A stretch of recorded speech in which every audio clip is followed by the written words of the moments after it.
దేవుని వాక్యం, నీవు దిగంబరిగా ఈ లోకానికి నేను పంపించాను. ఎలా పంపించాడు?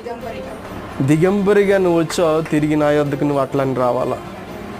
ఎట్లా రావాలా? నువ్వు అట్లనే రావాలా. నువ్వెంత సమకూర్చుకున్నా కూడా అది నీతో రాదు. సమకూర్చుకోవద్దని దేవుడు ఎంత మాత్రము చెప్పడం లేదు. ఏది ఉన్నా ఏది లేకపోయినప్పటికీ కూడా యేసుక్రీస్తు నామములో నీవు సంతోషించు. యేసుక్రీస్తు నామములో నీవు ఎప్పుడు కూడా ఎల్లప్పుడూ కృతజ్ఞతాస్తుతులు కలిగి దేవుని ఎడల నమ్మకంగా నువ్వు జీవించు. నాకు ఇంతే చాలయ్యా, నీ కృప నాకు చాలయ్యా, నీవుంటే నాకు చాలయ్యా. ఏమున్నా ఏమి లేకపోయినా సరే నీవు ఉన్నావు అనేటువంటి ధీమా మీద నేను బతుకుతా. నీవు ఉన్నావు అనేటువంటి ధైర్యంతో నేను బ్రతకగలను. ఇప్పుడు నువ్వు బ్రతకగలవు ఈ లోకంలో మనసుకు శాంతి కలిగి, ఎప్పుడు బ్రతకగలవు నెమ్మది కలిగి, ఎప్పుడు బ్రతకగలిగి